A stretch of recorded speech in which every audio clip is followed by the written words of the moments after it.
Chodesh Tov Rabotai. We are continuing with our Mishna Yomi Mesachet Kilayim. We're up to Perek Tet, Mishnah Tet. Today's Mishnah should be Le'in Nishmat Neria Ben Svetlana Ranbai Menuchato Began Eden. Amen. Rabotai, in yesterday's Mishnah Yomi, we discussed the various conditions that are necessary for a cloth to become shatnez.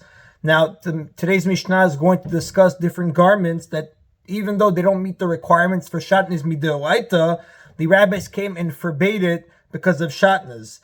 The Mishnah first is going to discuss felt.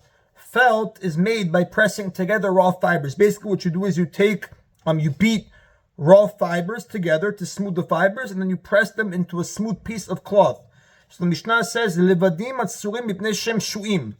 Felts made of wool and linen fibers are asur because they were smooth. Meaning, even though cloth is only shatnez according to the Torah, if it was smooth, spun, and woven, the rabbis prohibited a mixture of wool and linen that was processed in any one of these three ways. So felt is not spun or woven, but it's smooth. Because like we said, you form it by beating raw fibers together to smooth the fibers, and you press them onto a smooth piece of cloth. Therefore, the rabbis came and forbade it due to shatnez. Another case, the Mishnah says, Piv shel tzemer b'shel pishtan asur. If a border of wool is attached to a garment of linen, it's shatnez and you cannot wear it. Mipnei shen chozrin ka'arig. Why? Because the border surrounds and strengthens the weave. And the Mifrashim explain, what does that mean? Since the woolen border is not woven together with the linen, midoraita, it doesn't fulfill the requirements of shatnez. But since the wool surrounds the linen weave and prevents it from unraveling, it's considered part of the linen, and the rabbis came and forbade it. That is how the Mefarshim, the Rav, explain it. Misavivin et ha'arig, he says, they surround the weave. Rabbi Yossi says, Mishichot shel argaman asurot, belts of purple wool are forbidden to be worn over a linen robe. Mipnei shu mulel ad shelo kosher. Why? Because the weaver tacks the belt onto the rope before he ties the belt around his waist. What does that mean? The Mefarshim explain, when a person would wear such a belt over his robe, he would attach the belt to the robe with loose stitches so that it would not fall off. Now, since the belt is attached to the robe and the belt together are considered shatnez, even though they are separate garments. That's what the rabbis, therefore according to Rabbi Yossi, the rabbis prohibited it. That is how the Rav explains it, Rabotai. In the final case of the Mishnah discusses a belt that consists of a strip of wool and a strip of linen separated by a strip of leather, right? So in order to close the belt, the two ends, which is wool and linen, they're tied together. Lo yikshor seret shel tzemer b'shel pishtan. A person is not allowed to tie a strip of wool to a strip of linen, lachgo bo et motnav, in order to wrap it around his waist. Even though there's a leather strap in the middle separating the wool and the linen. The Mifrashim explain, even though the wool and the linen are not woven together, the belt is closed by tying them to each other, and such a connection of wool and linen is asur. And the Mifrashim explained to us that wool and linen knotted together are forbidden as shatnez, even though they are not woven together.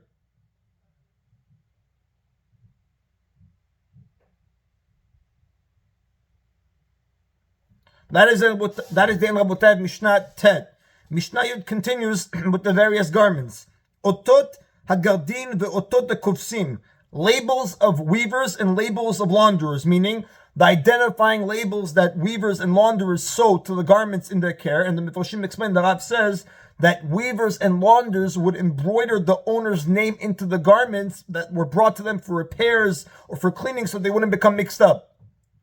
Asurot mishum Kilayim, they are forbidden as Kilayim, meaning if the garment is wool and a linen thread is used for the label, or vice versa, the garment is linen and a woolen thread was used for the label, the garment is now shatnez and it is not allowed to be worn anymore. Now, we learned, Rabotai, in Mishnah Chet, in yesterday's Mishnah, that wool that is woven together with linen is shatnez. We also learned that a woolen cloth that is sewn to a linen cloth is shatnez, as long as it was sewn in a manner that the Torah considers attached. So today's Mishnah is going to describe the kind of stitch that forms an attachment, and it explains a number of halachot that this law of how many sewings is considered attached what it's relevant to. So it describes now one kind of stitch that's not considered an attachment. If a person stitches two pieces of cloth together with a single pass of the needle, meaning what? Generally, a full stitch is made through two movements, right, of a threaded needle. First, you put the needle through the fabric, and then you put it back out again. Each of these movements is a single pass of the needle. The Mishnah's case here is talking about two pieces of fabric were attached with only one pass. So again, if a person stitches two pieces of garments with a single pass of the needle, it is not considered an attachment regarding the laws of Tumah. That's how the Mivarshim explained it to us, that when you have two articles that are attached, if one becomes tameh, the other one is automatically tameh as well. So two cloths that are stitched with a single pass of the needle are not considered attached, and therefore if one cloth becomes tameh, the other one would not become tameh. So they're not considered attached. Why? Because a single pass, that kind of stitch, is not going to hold on for very long. Ve'en ba mishum kilayim. Similarly, if a piece of wool is stitched to a piece of linen with a single pass of the needle, the combination is not subject to the issue of kilayim, because such a stitch, since it's loose, it'll come out easily, it won't hold for very long, it is not considered an attachment. Vashomtah b'Shabbat patur. Likewise, someone who undoes such a stitch on Shabbat would be exempt from a korban chatat, meaning he has not transgressed the Shabbat prohibition of undoing a stitch on Shabbat. And Rabotai, we're going to see later on, B'ezrat Hashem, in Masechet Shabbat, in the Mishnayot, that the melacha of tearing forbids, among other things, obviously undoing on Shabbat a stitch holding together two pieces of cloth.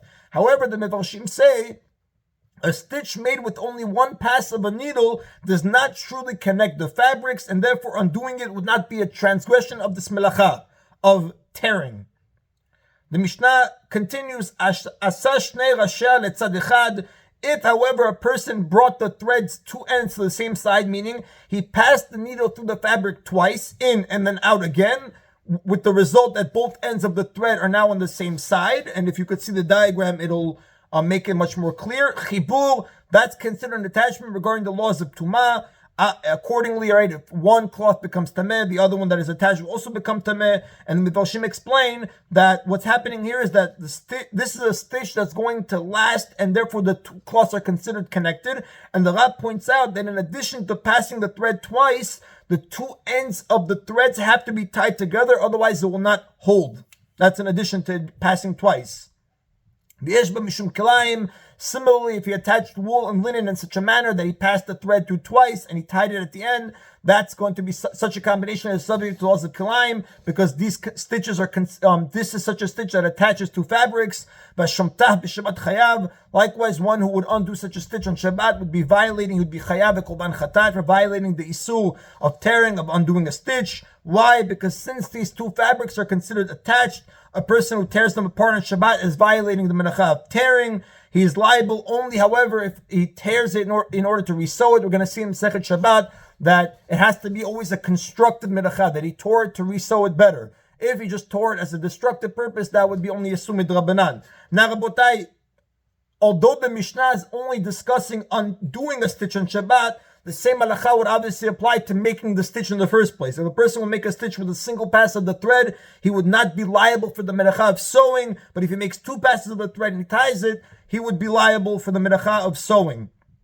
Now, the next Tana holds that even a stitch made with two passes of the thread does not create an attachment. Rabbi Yehuda says, two fabrics are not considered joined ad sheishalesh until one triples the stitch, meaning you pass the thread through them 3 times. And the Mifarshim, again, if you can see the diagram, basically what's going on is after you make 2 stitches with an in and out movement, a person reinserts the needle and makes a third pass through the cloth in another movement, right? Rabbi Yehuda says that only this way the stitch will hold, and therefore it's only going to be chayav on Shabbat, or tameh if it's together, or kilayim if it's a third. If one triples a stitch, the Rab tells us that the halacha is not like Rabbi Yehuda.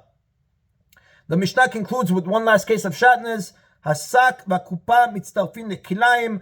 A sack and a box combined for kilayim. What does that mean? If a piece of wool is attached to a sack and a piece of linen is attached to a box, and the wool and linen are then sewn together with 2 stitches, obviously, like we said, the resulting combination of wool and linen is considered shatnez. Now, even though the wool and linen are attached as separate utensils, they can still become shatnez if they are joined together. And the halakha, the outcome of this, the tool tells us in Yoreh De'ah that a person would not be allowed to use the sack or the box in a way that covers him, because the part of the garment, the article is shatnez, the entire article is not allowed to be worn or used to cover a person. Rabotai, that is the end of Masechet Kilayim. The Rab does point out to us, Hu adin im mechubarim l'shar kelim da'avi dinan kemo sak v'kupa.